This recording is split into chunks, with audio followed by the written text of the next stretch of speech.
안녕하세요. 345 성형외과의 박종림 원장입니다. 귀족수술이라고 우리가 흔히 일컫는 수술이 있습니다. 왜 귀족수술이라고 불리게 됐는지는 정확하게는 잘 모르겠는데요.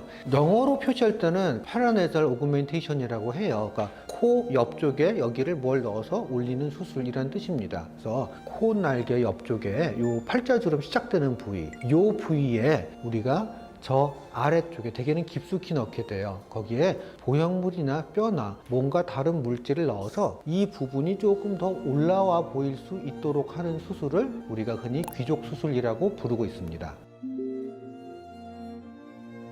대개 귀족수술은 조금 전에 말씀드린 대로 이 부분이 꺼져 있는 경우, 이런 경우는 크게 세 가지 정도로 우리가 생각할 수 있어요. 원래 나면서부터 이 중안면 부위가 발달이 좀 덜 돼서 꺼져 보이든지요, 아니면 돌출입 같이 여기는 제자리에 잘 있는데 이 부위가 나와서 여기가 상대적으로 많이 꺼져 보이는 경우, 그 다음에 돌출입이 아니라 약간 오히려 주걱턱인 경우도 여기가 꺼져 보일 수 있어요. 아래 턱이 많이 나와 있으면 이 턱에 맞춰주기 위해서 윗턱이 이렇게 앞쪽으로 기울어지게 됩니다. 그래서 여기 원래 자기 자리에 잘 있는 상악보다 뼈 있는 부위가 앞으로 기울어지면서 조금 더 꺼져 보이게 돼요. 이런 경우에는 여기에다가 우리가 그 귀족 수술을 해주면 급격히 꺾여 보이거나 좀 꺼져 보이는 부분을 완화시킬 수 있어서 도움이 될 수 있습니다.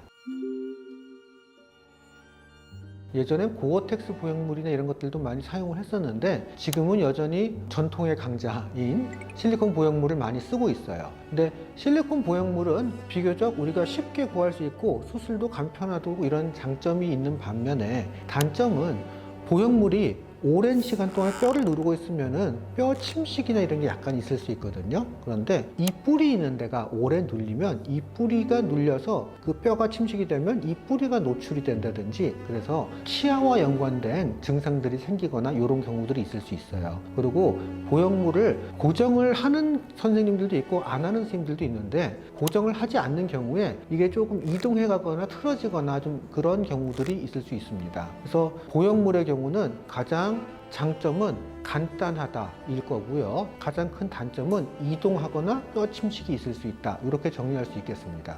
뼈 이식은 물론 가장 큰 장점은 이물질이 아니라 내 조직이다 인 거죠. 이물질에 의한 다른 반응이나 이런 거를 걱정하지 않아도 된다는 게 가장 큰 장점이고요. 단점은 이렇게 두 가지입니다. 어디선가 이제 뼈를 띄워와야 되니까 그 과정이 굉장히 복잡하고 큰 수술이 되는 거죠. 여기다 넣는 것보다 뼈를 띄워오는 게 훨씬 더 큰 수술이 되기 때문에 평소에는 보형물을 넣는 경우가 더 많습니다. 예를 들어서 윤곽 수술을 하면서 내 뼈를 크게 잘라내서 여분의 뼈가 있다면 그 뼈를 이식하는 것도 생각해 볼 만한 거죠. 그래서 윤곽 수술을 할 때 같이 하게 되면 이 단점 중에 하나는 해결이 되는 거죠. 두 번째 단점은, 모든 이식들이 다 그렇지만 우리가 이식을 해놨을 때 그 뼈가 약간 흡수될 수 있습니다.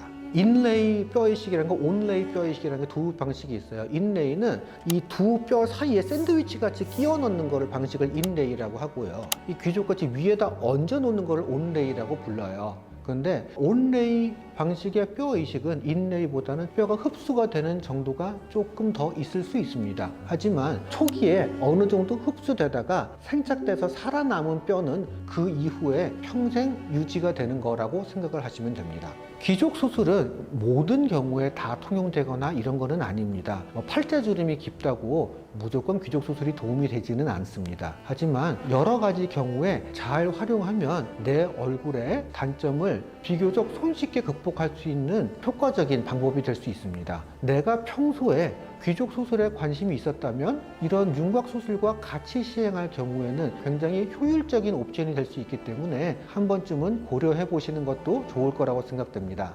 감사합니다.